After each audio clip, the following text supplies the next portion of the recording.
I don't think I'll ever forget that Thanksgiving night. The clinking of wine glasses, the smell of roasted turkey, and the heavy silence that followed my sister's words, they are carved into me like scars.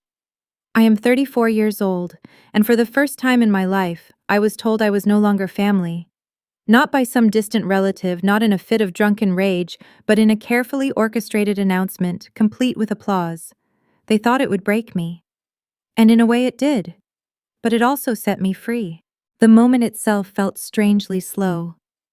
My sister, always the golden one, always the one who seemed untouchable, rose from her chair like a queen presiding over her court. She lifted her glass, as if it were a gavel, and declared that I had been voted out of the family. Voted out like I was some inconvenience on a committee like blood and memory and sacrifice could be erased with a show of hands. My mother's hands clapped weakly, my brother-in-law smirked, my father avoided my eyes as though the turkey on his plate held more worth than his daughter. But I didn't cry. I didn't scream. I laughed. A low, trembling laugh that surprised even me, because I came prepared, because I had carried a truth in my purse that weighed more than all their judgment combined. I laid it on the table, a thick folder swollen with years of hidden evidence. My sister's face drained as she opened it as she realized what I had done. Her lips parted in a choked gasp, and for a flicker of a moment I saw fear in her eyes. Not fear of losing me, but fear of exposure. The story, though, doesn't begin at that table. It began months earlier with a single phone call. My sister's voice had come through the lines sweet and commanding all at once, asking me to co-sign a loan for her latest business venture. A spa. It wasn't the first time she asked me for money. It wasn't the first time she treated me less like a sister and more like a bank she didn't have to repay, but it was the first time I said no. The silence that followed was ice cold, sharper than any winter in Ohio. She didn't argue, she didn't plead. She simply went quiet, and in that quiet I knew something had shifted. The weeks that followed confirmed it. I noticed I was removed from the family group chat. Pictures of barbecues and birthdays appeared on social media events I was no longer invited to. I told myself I didn't care, but the truth is it hurt more than I could admit. It felt like being erased piece by piece from my own bloodline. And yet the wound that truly bled me dry wasn't the money. It was a message. A text sent by accident meant for someone else. Just have to sweet-talk her a little, the message read. The spineless cash cow will pay up. Seconds later it was deleted, replaced with a hasty, sorry, wrong person. But I had already taken a screenshot, and I had already understood. That was who I was to them. Not a daughter, not a sister, a spineless cash cow. That night I lay in bed staring at the ceiling, replaying years of sacrifice. The years I ate instant noodles so she could get her emergency dental surgery. The $20,000 I handed my brother-in-law to chase some doomed startup dream. The credit card bills I paid when my mother called me crying. $85,000. That was the sum of my devotion, my desperation to belong, my belief that family meant loyalty. I couldn't sleep. I couldn't even breathe. For days I walked around in a haze, asking myself how I had let this happen. When I finally confided in my closest friend, he didn't mince words. "They're not your family," he said. "They're parasites. You need to protect yourself." At first I resisted. Family was supposed to be everything, wasn't it? But his words sank into me like seeds. And slowly, painfully, I began to water them. I began digging through old records, bank statements, credit card bills. I told myself it wasn't revenge, only clarity. I needed to see the truth written down, black and white numbers that didn't lie even when people did. That was when I found something else. A charge from a hotel in Miami, almost double the amount my sister had told me. Out of curiosity, I called the hotel asking for a breakdown. The clerk listed charges, then casually mentioned a spa package for the second guest, a Miss Jess. My heart thudded. Jess. A name I didn't recognize. And suddenly I knew that buried under the mountain of financial betrayal, there were deeper secrets waiting to crack the surface. So I printed everything, page after page. I slid them into a folder one by one until the weight of it nearly broke my wrist. But holding it gave me something else, calm. For the first time in years, I felt like I had a weapon. Not to destroy them, to protect myself. The folder sat in my lap as I drove to Thanksgiving dinner. My niece's laughter echoed in my mind, her little arms once wrapped around my neck. She was the only innocent soul in all this, the one thing that kept me hanging on. The thought of losing her nearly broke me, but the thought of losing myself was worse. And so I walked into that dining room, and when they voted me out, I knew it was time. The silence after my laugh was suffocating. Their smug expressions faltered, though none of them wanted to show it. My sister's hand trembled as she flipped the first page of the folder. Her eyes scanned the lines, and I watched her face drain of color. She looked up at me, almost pleading, then back down again. My brother-in-law Greg leaned over, snatched the folder from her, and sneered as he glanced at the numbers. But his sneer didn't last.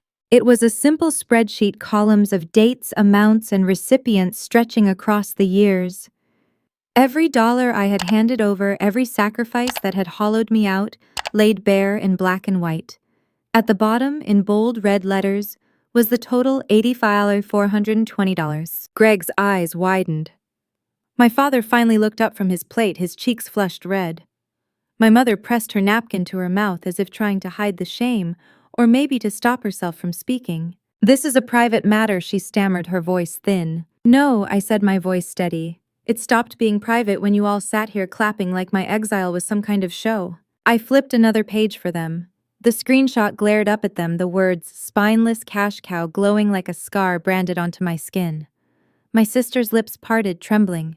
She opened her mouth, but nothing came out. For a moment there was only the sound of the clock on the wall ticking away, marking the death of whatever illusion of family I had left. I wasn't finished. I pointed to the last document. "This trip I paid for," I said, locking eyes with Greg. "The one to Miami. Who's Jess?" The name fell into the silence like a stone breaking the surface of a still pond. Greg's head snapped toward Rachel. His sneer vanished, replaced with something darker. "Yeah, Rachel," he growled, his voice low, dangerous. "Who the hell is Jess? Who the hell?" The perfect facade cracked. The united front that had declared me unwanted splintered in an instant. Suddenly I wasn't the target anymore, they were turning on each other. My mother reached across the table as though she could gather the pieces back together, her hands shaking. "You're making a scene," she pleaded with me. "You're ruining Thanksgiving. What will people think?" Her words ignited something in me, something I didn't realize had been waiting to be spoken. "I'm not ruining anything, Mom," I said, my voice louder now, steadier. "I'm just turning on the lights so everyone can see what was already broken." Rachel's face twisted. Tears welled in her eyes, streaming down her cheeks. "But we're family," she whispered, her voice cracking under the weight of her own hypocrisy. The irony of it nearly broke me into bitter laughter. Family. That word had been thrown around like a shield, a leash, a weapon, all at my expense. I took a breath and felt the folder beneath my fingertips like an anchor, keeping me from drifting back into their lies. "No, Rachel," I said softly but firmly. "You said it yourself. You voted. You made the choice." I stood up. My chair scraped against the hardwood floor, the sound cutting through the chaos like a blade. I felt lighter, almost unbearably so. "My lawyer filed the paperwork this morning," I continued, my voice carrying across the room. "The power of attorney you all pressured me into signing revoked. I've removed myself as your emergency contact. All of it. I'm done." The room erupted. My mother gasped, clutching at her chest like I had struck her. Greg cursed under his breath, shoving the folder away like it was poison. Rachel sobbed openly now, her perfect mask disintegrating in front of the family audience she had always controlled so easily. But I didn't feel anger. Not anymore. What filled me instead was something hollow, something like grief, but not for them. For me. For the years I had given the pieces of myself I had carved away just to fit into a family that never wanted me whole. My father's voice finally cut through, gravelly and unsteady. "You can't just walk away," he muttered, though he couldn't meet my eyes. But I already had. I turned and walked toward the door. My legs felt like they were moving through water, heavy but unstoppable. Behind me, voices rose, overlapping, pleading, accusing, breaking apart. I didn't look back. The November air hit me like a wave when I stepped outside. Cold, sharp, alive. I inhaled deeply, and for the first time in years the breath didn't catch in my throat. I walked to my car folder still in hand and slid into the driver's seat. My hands trembled as I gripped the steering wheel, but it wasn't fear, it was release. I started the engine and drove into the night, the glow of their house shrinking in my rearview mirror. And with every mile, the weight I had carried for decades began to lift, leaving scars in its place, but also space for something new, something real. I didn't know then what that would look like. I only knew this: I was done being their sacrifice. The days that followed felt like waking from a fever dream. For years I had lived entangled in their needs, their demands, their endless hunger for more of me. And suddenly I was outside of it all. Free, yes, but freedom is not always soft. Sometimes it cuts. The calls began almost immediately. My phone lit up with my mother's number the very next morning. First came the guilt-tripping, "You've broken your mother's heart. After all we've done for you, this is how you repay us." Her voice quivered like a dagger wrapped in velvet. Then came the bargaining. "We didn't mean it, sweetheart. You're overreacting. Let's just forget about all this nonsense." And when those failed, the begging, "Please come back. We need you." But then her tone would swing like a pendulum. By the third day, the messages turned sharp. "You're selfish. You've ruined this family. You'll regret this." Greg was less subtle. His texts were laced with fury. "Thanks a lot. You've blown up our lives. Do you even realize what you've done? Rachel and I are done because of you." As though their marriage crumbling under the weight of their own deceit was somehow my fault. "And Rachel?" Her voice cracked through the line one late night before I blocked her number. "I'm sorry," she whispered. "I didn't mean for it to go this far. I didn't think you'd really walk away." Her words trembled with desperation, but I could hear it: the same performance she'd given me all my life, the same sugar-laced manipulation. And for once, I didn't fall for it. I hung up. Blocking them all was both an ending and a beginning. My phone went eerily silent, and with that silence came a hollowness that almost broke me. For so long, chaos had been my constant. Their demands, their crises, their dependence, it had filled my days, given me a purpose, twisted though it was. Now, without it, the quiet pressed in like a heavy fog. The first week was unbearable. I wandered my new apartment, pacing the small space like a ghost in my own life. Every corner felt too still, too empty. I missed my niece's laughter most of all. The thought that I might never hear her call my name again was a wound I couldn't bandage.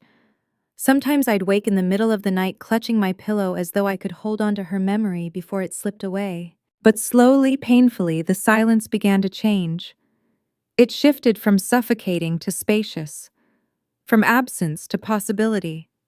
I began to hear my own thoughts again, not drowned out by constant obligations. My best friend David became my lifeline. We met for dinner every Friday, an anchor in the storm. He didn't ask me to justify my choices. He didn't pity me. He just sat with me, laughed with me, and reminded me that not all bonds are chains. Some are gifts. It wasn't easy. Healing never is. I cried often, sometimes without warning.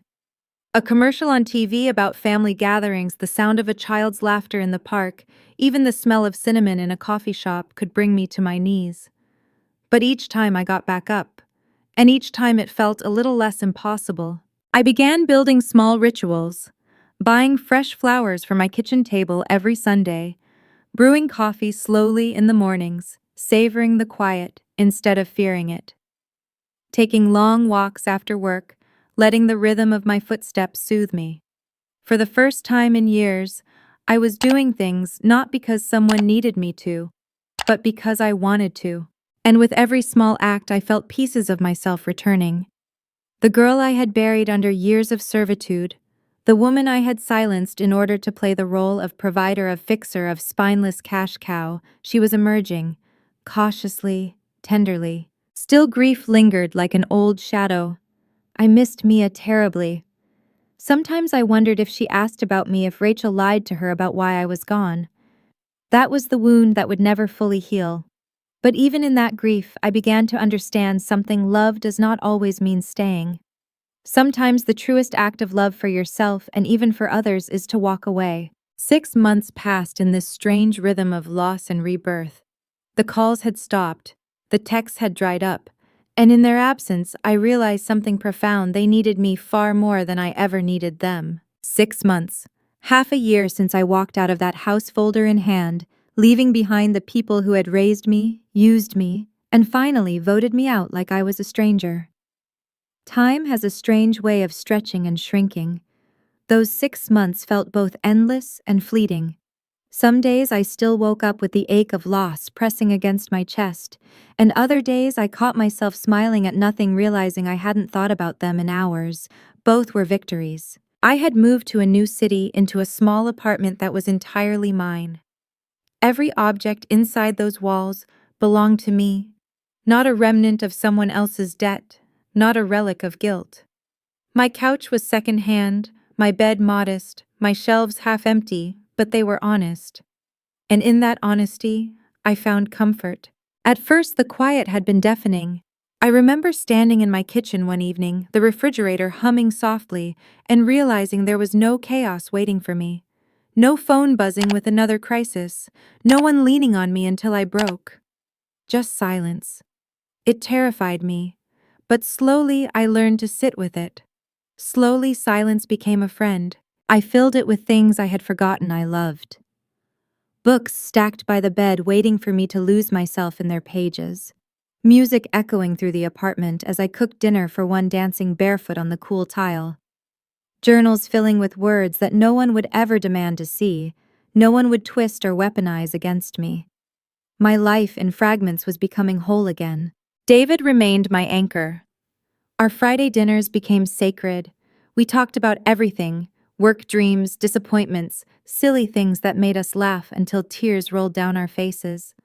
Sometimes we didn't talk much at all, just sat in comfortable silence, sipping wine, and watching the world outside the window. It struck me more than once that this was family too, chosen not forced, built on respect not obligation. But healing is not a straight line. There were days when I felt light, untethered, as though I had finally broken free. And then there were days when the grief hit me like a wave I couldn't outrun. The hardest moments were always tied to Mia. One afternoon I was walking in the park when I saw a man pushing his niece on a swing. Her laughter echoed across the playground, pure and unbroken. My chest tightened, my breath caught, and tears blurred my vision before I even realized I was crying. I missed her with a fierceness that felt like it might split me open. She had been the one innocent thing in all of it, the one thread that had kept me holding on. And now she was gone from my life, not by her choice, but because of the choices of the adults around her. That grief never left. It simply lived inside me, a scar that would ache forever. Still, there was peace in acceptance. Peace in realizing that I could not control every loss, nor could I hold on to people who did not see me as more than a wallet, a tool, a spineless cash cow. I had mourned the family I thought I had, but I was also beginning to understand that maybe that family had never truly existed, not in the way I believed. What I had longed for was a ghost, an illusion I kept feeding with sacrifice until I had nothing left. And so piece by piece, I let that ghost go. One morning, I made coffee in a plain white mug I had bought for myself. No cheesy slogans, no labels about being the world's best anything. Just my name. Just me. I sipped it slowly, staring out the window at the city waking up, and for the first time in years, I didn't feel anger. I didn't even feel pity. I felt acceptance. Acceptance that the family I always wanted was never real. Acceptance that by letting go, I had given myself the chance to build something new, something honest. My scars remain. My grief lingers. But so does my freedom. And that I've learned is worth everything I lost. Thank you for listening to my story. It wasn't easy to share, but I know I'm not alone. If you've ever had to make the hard choice to protect your own peace, even at the cost of losing people you loved, I hope my words give you courage. Please, if this touched you, don't forget to like this video, share it with someone who might need it, and subscribe to the channel for more stories like mine. And most of all, leave me a comment. Tell me about the choices you've had to make for your own peace. I want to hear your story too.